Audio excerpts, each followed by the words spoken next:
हम सबको फ़ख्र है अपने आर्टिस्टों पे। हम वेलकम करते हैं यासिर नवाज़, निदा यासिर फ़ाद को। आप सब लोगों का बहुत शुक्रिया। मैं इससे पहले कि आप लोगों के बीच में दीवार बनूं, यासिर भाई मां तहां का शुरू करना। जी साईं। तहां एक सेलिब्रिटी या फर्जंद हो, आप एक सेलिब्रिटी के औलाद थी। जब आपने अपने शोबिज़ के करियर का स्टार्ट किया, पाकिस्तान टेलीविज़न का यकीनन तव्हां स्टार्ट कियो हूंदो। तव्हांजो फादर सेलिब्रिटी हो तो डेफिनेटली तव्हांजे लाइ उते आसानियूं हूंदियूं, बट उन सां गॾोगॾु के मुश्किलात बि हूंदा। त थोरो असांजे दोस्तनि खे जेके वेठा आहिनि, तव्हां शुरूआत कीअं कई? ऐं इंस्पिरेशन त यकीनन तव्हांजा फादर आहे, पर तव्हांखे स्ट्रगलिंग फेज़ में कहिड़ियूं शयूं हैंडल थियूं? पहिरीं त सभिनि खे असां टिनि जी तरफ़ां सलाम हुजे। मुंहिंजी सिंधी सुठी आहे, पर जॾहिं आउं रवानी में ॻाल्हायां थो त थोरो मसइलो थिए थो, पोइ बि आउं सिंधी में कोशिशि कंदुसि अॼु ॻाल्हाइण जी कोशिशि कयां।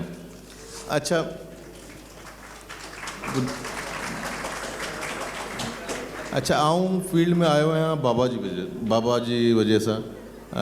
मूंखे बाबा पाण कन्विंस कयो कि एक्टिंग में अचु, ऐं सॼी कोशिशि बाबा कई। पर ही फील्ड अहिड़ी आहे कि तव्हां में टैलेंट हूंदो, तव्हां में गट्स हूंदा, तव्हां में अगरि एक्टिंग जा जरासीम हूंदा, या तॾहिं तव्हां पंहिंजी जाइ ठाहे सघो था। त शायदि मूं में थोरा घणा जरासीम हुआ, त मूं जाइ ठाही एक्टिंग में बि। पोइ मूंखे ईअं लॻियो कि आउं एक्टिंग खां थोरो बोर पियो थियां, पोइ मूं जंप हणी डायरेक्शन में। तो फिर डायरेक्शन भी की, एक्टिंग भी कर रहा हूँ। एक्टिंग कम करती है, लेकिन अब एक्टिंग को ज़्यादा फोकस किया है। अब थोड़ा सा डायरेक्शन साइड को थोड़ी देर के लिए मैं साइड में कर रहा हूँ। तो एक्टिंग डायरेक्शन ऐं जेको बि कुझु आहियां अॼु, ज़ाहिर सी ॻाल्हि आहे बाबा जी वजह सां आया हूँ। तो मूंखे इन फील्ड में लाने की जो मेन वजह है वो मेरे फादर हैं, और उन्हीं की वजह से मैं इस फील्ड में हूँ। और आज वो जहाँ भी होंगे, यकीनन हम सबको देख के बहुत खुश होते होंगे। उनकी रूह को सुकून मिल रहा होगा, उनकी रूह को सुकून मिलता होगा यकीनन। तो आज मुझे खुशी इस बात की हो रही है कि यहाँ आके आज बड़े अरसे बाद किसी माइक पे हमने बाबा का जिक्र सुना, और अच्छा लगा बहुत मुझे। अच्छा यासिर साहब, ये बताएं कि ये भी सुना था कि इनिशियल डेज़ में आपको कुछ मुश्किलात आई। पाकिस्तान टेलीविज़न जैसा इदारा, आपके वालिद साहब सेलिब्रिटी रहे, वहाँ पर किसी ज़माने में आप पे बैन शैन लगा था कोई इस तरह का? कोई नहीं, बैन नहीं लगा था। मैं असल में शुरू में बड़ा नर्वस एक्टर था, क्यों मैंने सोचा भी नहीं था कि इस फील्ड में आना है। तो जब मेरा ऑडिशन होता तो मैं रिजेक्ट हो जाता। 1 नहीं, 2 नहीं, 3 नहीं, 4 दफ़ा मैं रिजेक्ट हुआ हूँ। अच्छा। एक्टिंग फील्ड में। तो और मज़े की बात बताऊँ कि सबसे पहले मुझे रिजेक्ट किसने किया था? किसने? काज़िम पाशा साहब ने।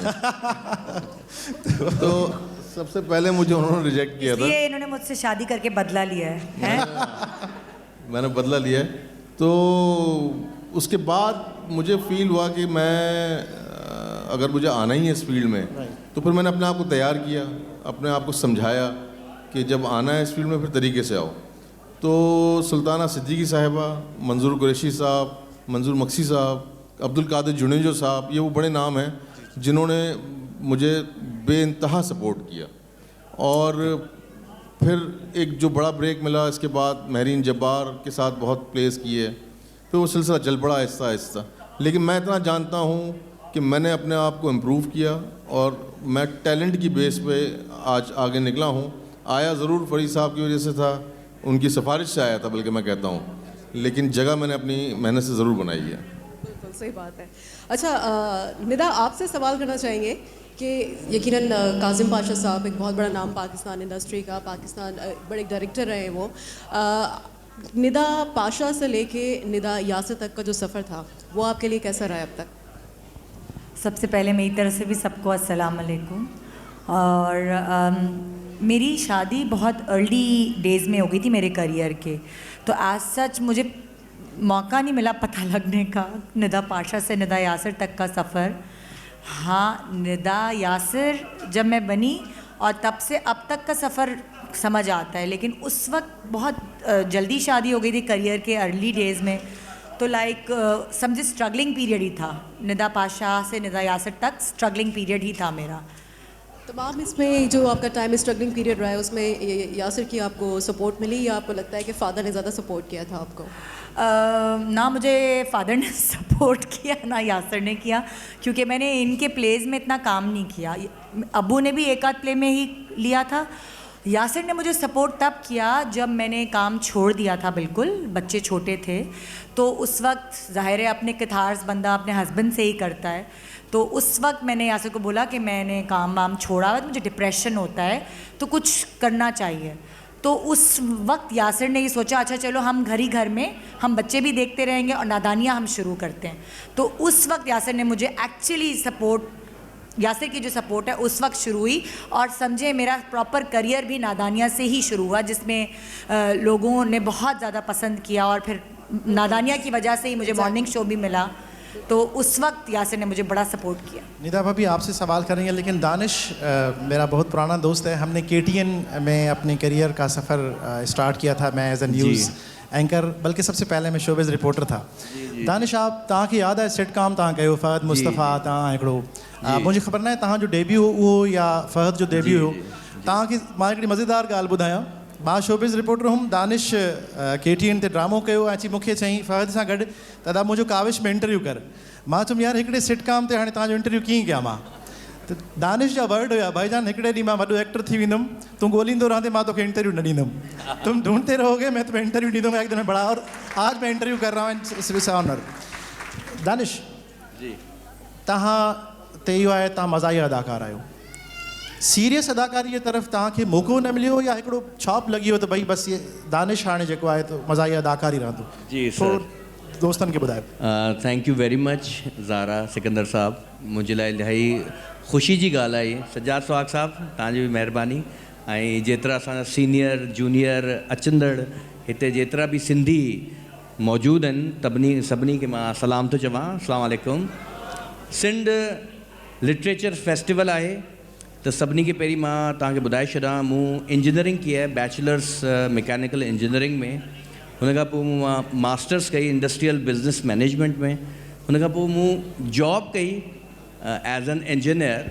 पोइ मूंखे सम्झ में आई कि इंजीनियरिंग जॉब मुंहिंजे लाइ न आहे, ऐं हुन खां पोइ मां एक्टिंग में आयुसि।